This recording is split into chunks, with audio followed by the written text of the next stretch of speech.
제가 이제 제대로 명상 수행, 연불 수행을 하기 전에 술 마실 때, 오래전이죠. 한 30년 전에 술 마실 때 체험을 이렇게 생각해 보면 제가 이제 아주 기분 좋은 친구들하고 아주 좋은 얘기만 하고 이렇게 술을 마시다가 필름이 딱 끊어지면 그대로 좋은 행동을 합니다. 예의도 바르게 하고 뭐 조용하고 그냥 조용히 있다가 조용히 집으로 가서 그냥 쓰러져 자면 그걸로 끝나고 그런 행동이 나오고, 제가 이제 경험해 보니까 아주 불편한 사람하고 마음에 안 드는 사람하고 기분 나쁘게 술을 마시고 필름이 끊어지면 나도 모르게 저절로 욕이 나오고 막 저 유리창도 때려부시고 뭐 이런 아주 정말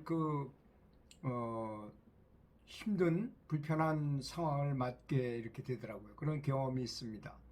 그런 게 이게 왜 중요하냐면, 사람이 이제 죽을 때라든지 이럴 때 보면 이게 평상적이지 않잖아요. 죽는 순간이 그렇게 쉽게 뭐 이렇게 생각해 보십시오.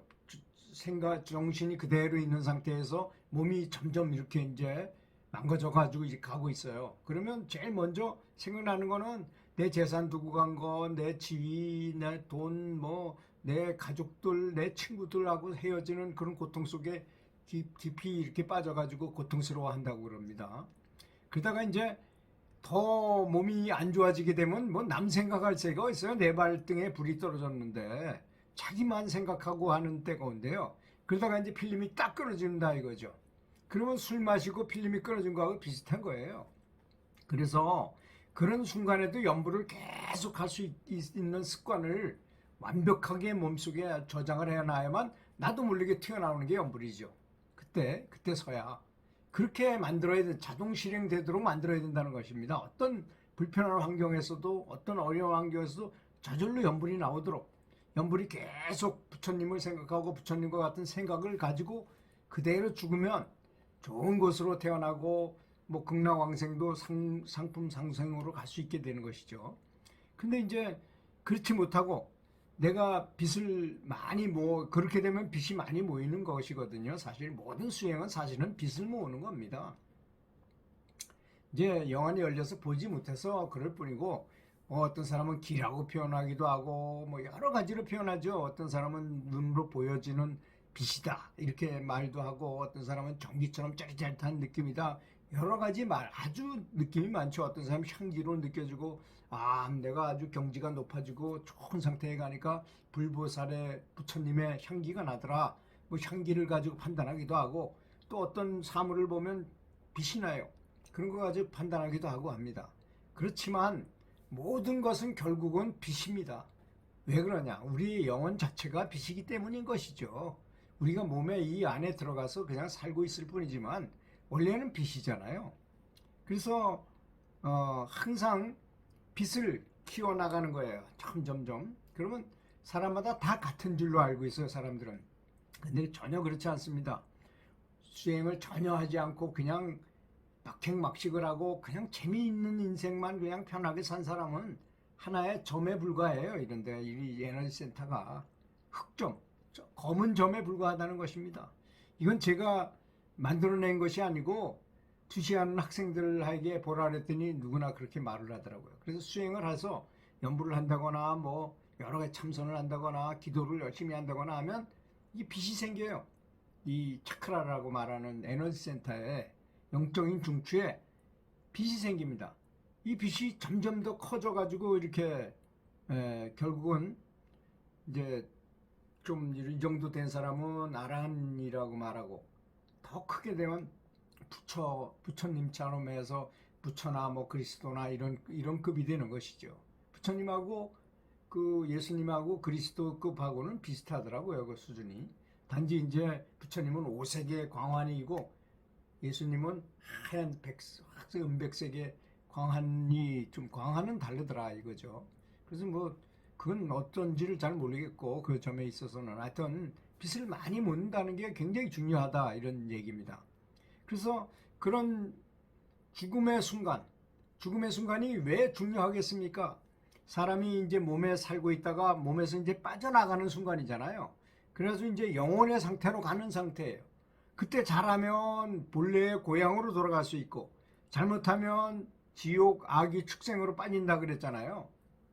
그럴 가능성이 아주 지극히 높죠. 아까 제가 술 취했을 때 필름이 끊었을 때 얘기하는 거하고 비슷합니다.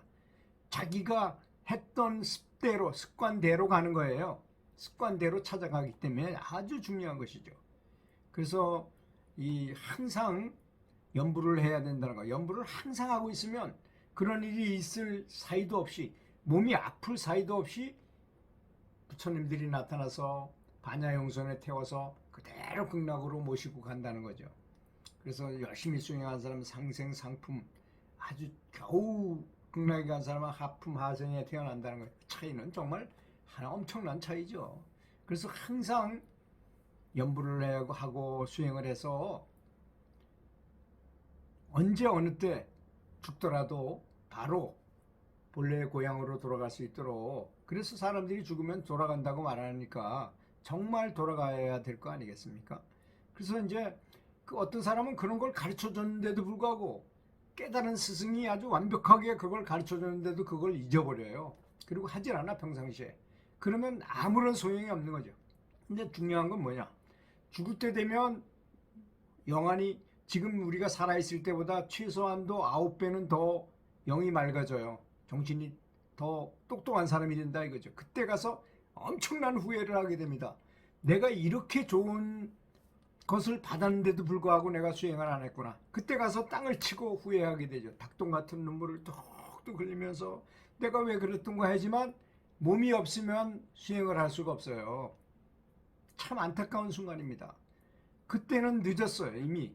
그래도 옆에서 연불해 주고 본인이 그걸 기억할 수 있으면 되는데, 그렇게 산 사람이 그게 기억이 나겠습니까? 평생을 계속 집중해서 습관이 딱 돼야지만 저절로, 아까 술 먹고 필름이 끊어진 사람처럼 필름이 끊어져도 계속 좋은 일을, 좋은 말만 하고 좋은 행동하고 합니까? 갈 수 있는 것이지만, 그래서 습관이라는 게 모든 일에 그렇잖아요. 세상 만사 습관에 의해서 성공과 실패는 일어나는 것입니다.